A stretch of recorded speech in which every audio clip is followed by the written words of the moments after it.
Crônicas do Amanhecer. Por Feijão, Centro Espírita Allan Kardec de Balneário Gaivota. Balneário Gaivota, 2 de outubro de 2024. Prefeito de Criciúma e mais 9 são presos em operação que investiga crimes envolvendo o serviço funerário. Parte 1. O prefeito de Criciúma, S.C., Clésio Salvaro, P.S.D., e outras 9 pessoas, incluindo agentes públicos e empresários, veja a lista, foram presos nesta terça-feira, 3, em uma operação que apura crimes relacionados à concessão de serviço funerário no município do sul de Santa Catarina. Salvaro está em seu segundo mandato e, portanto, não pode concorrer à reeleição.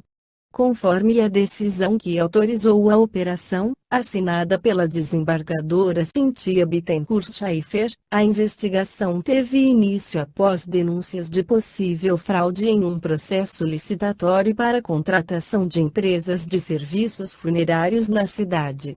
A apuração aponta que houve alteração na legislação municipal que resultou na redução do número de funerárias habilitadas a operar na cidade. As investigações revelaram um complexo e permanente esquema de supostos crimes contra a administração pública e consumidores em Criciúma, sobretudo no controle do serviço funerário, cita o documento. O prefeito Clésio Salvaro negou participação no crime e afirmou que não há nada que possa incriminá-lo. Sabemos que o livro Obras Póstumas consiste numa compilação de textos inéditos escritos por Allan Kardec que foram publicados após a sua desencarnação, sob a licença de sua esposa Mélie.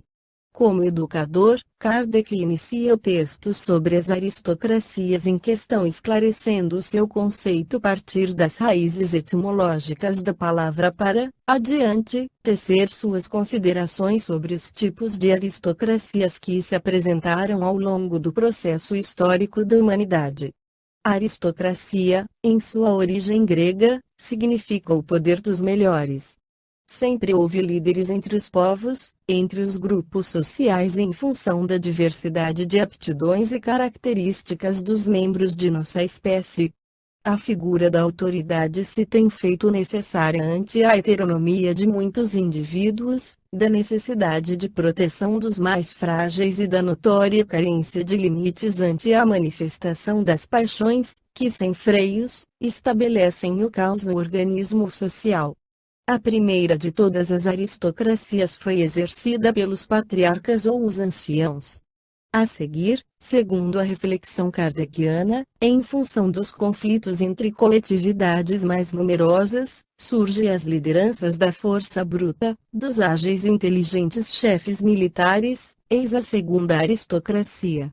Com o tempo, a inteligência foi se desenvolvendo na forja do trabalho e as classes dominadas foram identificando a inconsistência argumentativa da aristocracia de nascimento, demandando pela igualdade natural entre os homens e, segundo Kardec, o poder econômico se impôs sobre as coletividades, dando origem a mais uma nova aristocracia, a do dinheiro.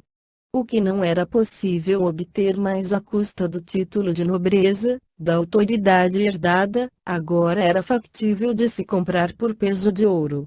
Mas como nem sempre o dinheiro é adquirido legitimamente, outra aristocracia passa a surgir, estabelecendo o primado da inteligência, independente de classe social. Para o observador atento da complexidade social de nossos dias, pode-se perceber a combinação dessas aristocracias de forma residual em grupos sociais, povos e, até mesmo nações.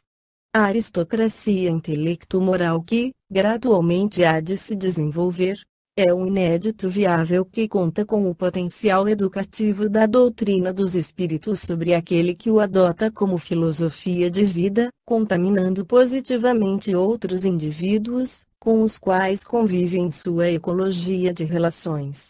No entanto, para o bem se impor é preciso superar alguns percalços no ânimo daqueles que apostam valer a pena vivê-lo. Allan Kardec, ao perguntar aos espíritos na questão 932 do Livro dos Espíritos a razão do mal predominar na Terra, obtém a seguinte elucidação: pela fraqueza dos bons. Os maus são intrigantes e audaciosos, os bons são tímidos. Estes, quando quiserem, assumirão a preponderância. Esta foi a crônica do amanhecer de 2 de outubro de 2024. Por Alfredo Feijão Lopes.